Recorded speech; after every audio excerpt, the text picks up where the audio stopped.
Hello YouTubers, this is David Floor with my hydrogen generator, but today is not about the generator. I saw a guy do a capacitor battery. Well, there's my old battery right there. Okay, it's deader than doorknob, and the other one's already in the car. I put it in last night, and it's a 6D cell ultra capacitors, and they're 2.7 volts a piece, so 6 of them came up to 16.2 volts at 350 Farads. Okay, that's a nice scenery there. Well, we're going to get in the car here, okay, and I got this voltmeter down here. I put it in the car so we can see what kind of volts we got. Well, we got 11.7 right at the moment. So I'm gonna get the keys, just in my pocket. Should be enough to crank the car up. It should. I could be wrong.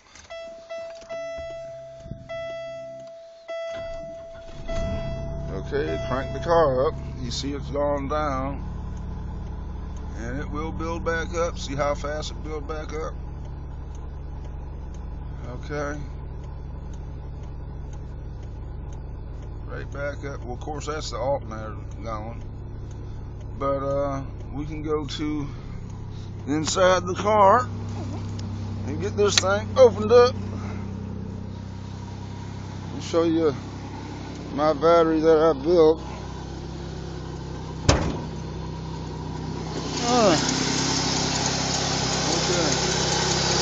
There's the battery I built. I get all these wires out of the way.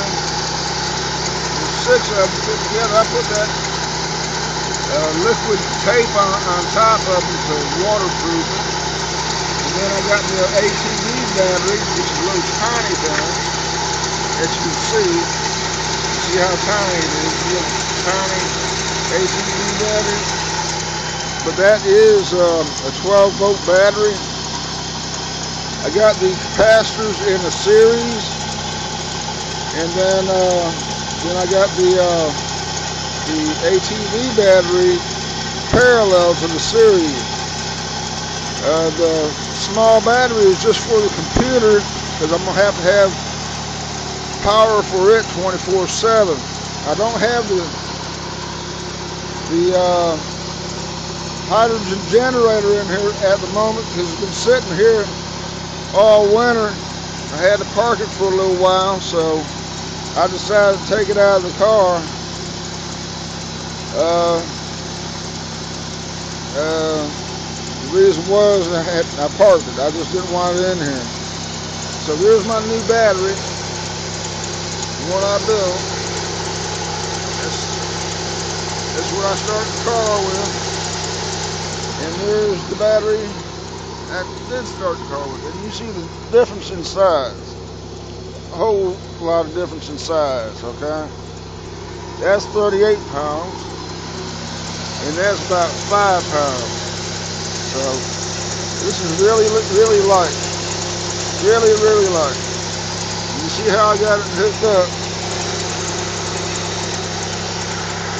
The cord's hooked up right there. I just put a bolt through it, and you see I made my connections. It's all soldered and welded inside. I got to put some more liquid tape on that stuff, but otherwise that's what I start the car with now. So running quite well. Started right up with 11.7 amp. I mean, yeah, not 11.7 volts. Excuse me, I was going to say amps, but it's not right. Here's a wire I could use somewhere. Just put it over here in my junk pile. Alright, well, like I said, that is what I started with now. I built it yesterday. Finally got the parts and everything to build it. Actually, it was just a torch. I went and found me a torch at Lowe's, but it was too small, and the cylinder where you put the gas in was busted. So I finally resorted to a propane torch, and I thought it was going to overheat the doggone capacitors to a point where I'll ruin them. So it's steadying out now. It's up and down. So you'll see this thing fall when I turn this off because the lights are on in the car, the door lights. You'll see it fall point by point, but it's a strong, really strong. The capacitor's built all the way back up where they're supposed to be. Within 8 seconds, it's built completely back up. Now the small battery is a different story. It'll take a little while to actually build up. But since it's not been in the car but overnight, I only started it twice with it. This is the third start with it. So this is actually going on a test to see how long this thing lasts. And I saw the guy on YouTube do this, but he had his laying down, and he used a lithium battery off of those like radio operated toys like airplanes and cars, stuff like that. And he said he tried to jump a lawnmower or ride a lawnmower or a tractor with it, something like that, and it imploded his lithium battery. So I said, well, that's not a 12 volt system then. So I said, I'm not going to do it that way. I'm going to go ahead and buy me a small battery, a 12 volt. So I looked on the internet, and the smallest one I could find for the price was $16.50. I think that's Hobby Kings or something like that. And it was $16.50, but with shipping and handling and everything, it cost me $25. So I got, material wise, I got right at I say $110 into this. But I could have bought me a brand new battery for $149. Why did I go this way? Well, the ultra capacitors got 500,000 cycles compared to the 12,500 on a regular battery. So hopefully this one lasts a lot longer than a regular battery. So that's the deal on that. And when I see something that does work, I'm going to try it. So let's turn this thing off. It's at 13.7. It goes up and down. Okay, and this thing is running a little high.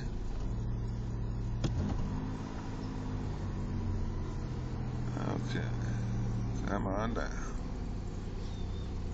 It's coming on down. Get a normal run. There we go. Got it on normal. Well, you know when it's cold, it's gonna run hard anyhow. Okay, we're gonna turn it back off. We're gonna watch this thing go down because the door is open.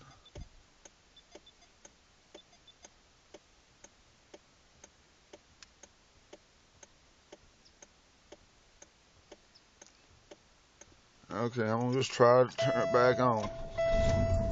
Crank right back up, which is nice. Went right back up too. I bought one of these things. I got this from Amazon. It's a nice little instrument. If you know your meter here for your battery does not work, you always buy one of these to tell your voltage on your system. Real easy. It cost me, I think, about what is that? About $7, I think. I forgot, it might be cheaper than that, but it was a nice little gadget to have. Tell your voltage on your system, true voltage. That don't tell you true voltage. That's true voltage on your system. So I'll see y'all later. Bye.